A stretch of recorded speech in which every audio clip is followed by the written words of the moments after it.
Yeah, we back. We back with the straight, back with the deal, back with the negotiations. Let's see what they talking about. Welcome back. The Trump administration expressing some confidence on progress in hammering out a final deal with Iran, but the president isn't letting up the pressure. He's now issuing some new warnings to the regime about complying with the initial agreement reached so far. I think Iran, I can say on a sort of a different scale, is in its own way working out very well. Maybe it's hard to say just as well, but maybe almost just as well. And we're doing very well in terms of negotiating a fair and reasonable deal. If Iran doesn't live up to their agreement, or if they're not behaving, I will do what I have to do. That's what I want to hear. Like, that's what I want to hear. Y'all gotta keep your word. You know what I'm saying? And I hear, you know what I'm saying? I hear about, they trying to restrict they trying to rebuke and restrict his war powers and all that, because I think it's $4 that's paying these politicians, yo. And if y'all really lose control of this country, them people that's paying you, they not gonna care about nothing that you did for them.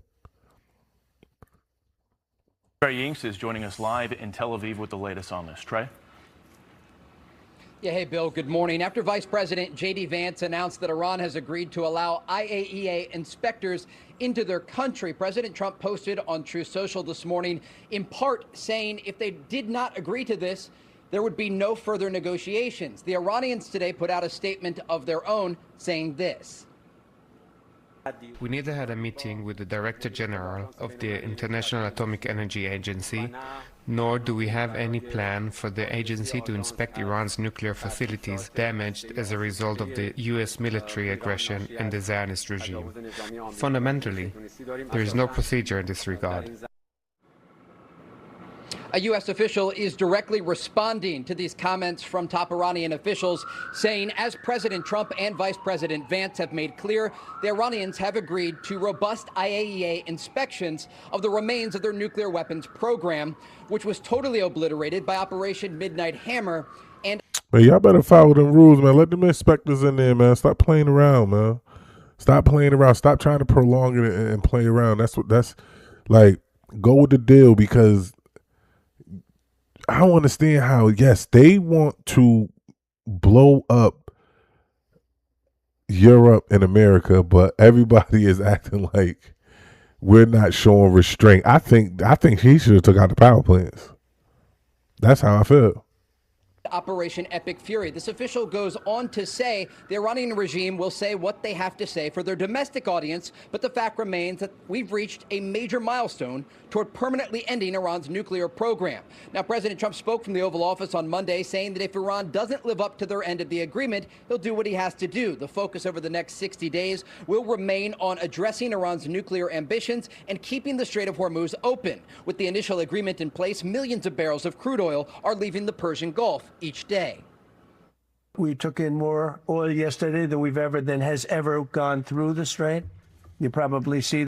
That's going to be beautiful. Gas prices is continually going down, so that's beautiful too.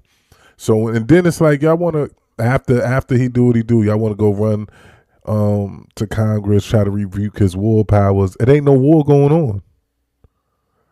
See, and that's what they trying to do. They trying to rebuke his powers to get Iran froggy again.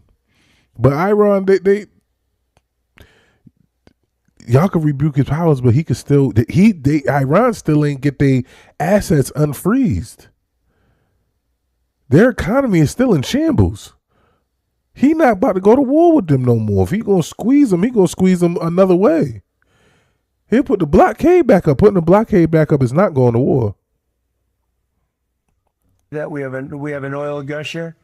The Strait is totally open. You know that, and we're negotiating. We'll see how that all goes. But we have two things: we have an open Strait, and we have a country that will never have a nuclear weapon. Will never. And that was a it. nuclear weapon. That was it. I don't want nothing else out of that other than Monday, those the two U.S. things. Treasury authorized Iranian oil sales, temporarily waiving long-placed sanctions against the Iranian regime. The sanctions relief will be controlled by the United States, and unfrozen money Iran receives in the future will be used to purchase food and medical supplies for the Iranian people, according to President Trump. Now, since the meeting in Switzerland, we have seen a reduction in the tension between Israel and Hezbollah. Another key point in this broader memorandum of understanding, the Israelis They need to take Hezbollah some out. action against Hezbollah gunmen earlier today. They need to murder that were him. threatening their forces. Bill? All right, Trey Yings reporting live for us in Tel Aviv. Hezbollah got to go. Trey, thank you. And let's bring in Republican Senator Tim Sheehy of Montana. He's a member of the Senate Armed Services Committee. And we've heard from the president and the vice president, they think things are moving forward pretty well. Are there any major red flags that you see at this moment? Well, I think Trey pointed out well, Dana, in that we have to keep in mind the Iranians are speaking to multiple audiences here. They have to keep their hardliners happy in Iran and, of course, their extremist groups. So it's not often we're going to get the same messaging out of the Iranian leadership. And I give the president and his team credit because, as we know, this is... That makes a lot of sense. And they bluffing. They bluffing. But even I don't even think they should do that. I don't even think they should do that. You know what I'm saying? Like, yo, just don't take it somewhere where y'all can't come back from, because y'all about to take it somewhere where y'all ain't going to be able to come back from. I think Trump should have took it somewhere so y'all couldn't come back, but he didn't. But if y'all get an inch, y'all going to take 20 miles. In JCPOA, they are starting from a position of strength. We've had the most aggressive campaign against them in history over the past 6 years, from Trump's first term to this term. But the Iranians are going to speak to their extremist base. They're going to try to speak to their existing population in Iran to keep them down. And of course, they got to shut the doors and speak to us. So there's going to be some... Oh, this is good information. I wonder if I can go back a little bit.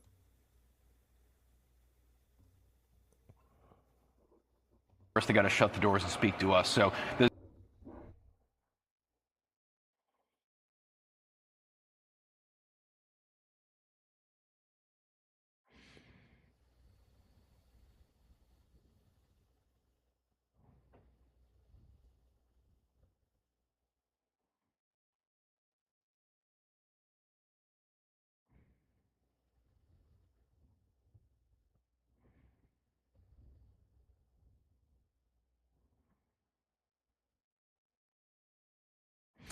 It's a lot.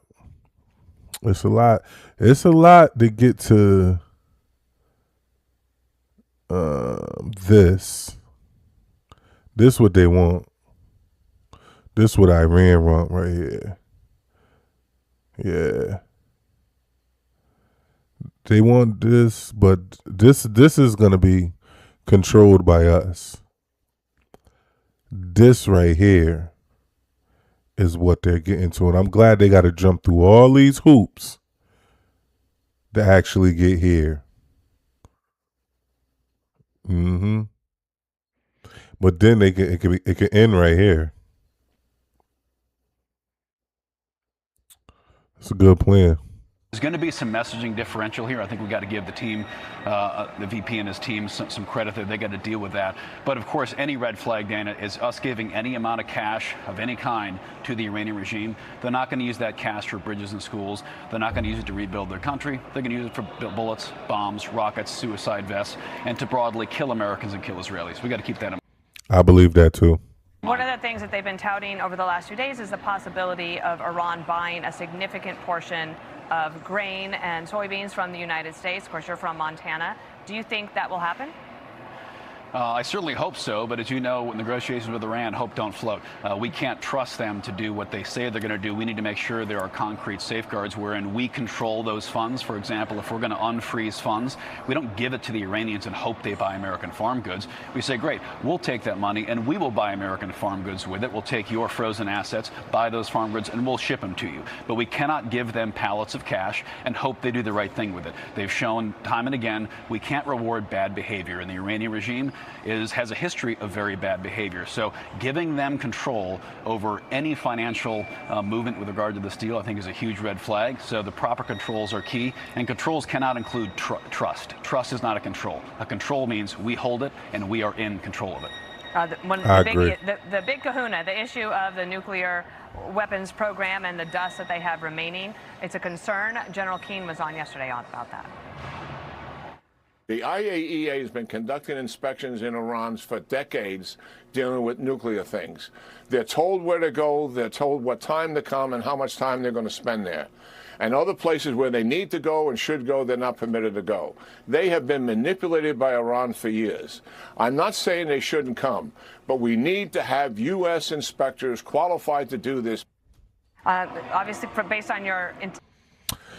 Yo, I know. See, I like stopping it so everybody else can go watch it yourself. Go watch it yourself. Go get your own information. Go get your own opinion.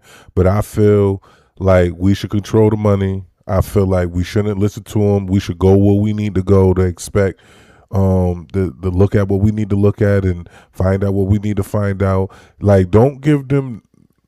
I don't think they should have any control of anything. They're not to be trusted. They're not to be trusted. But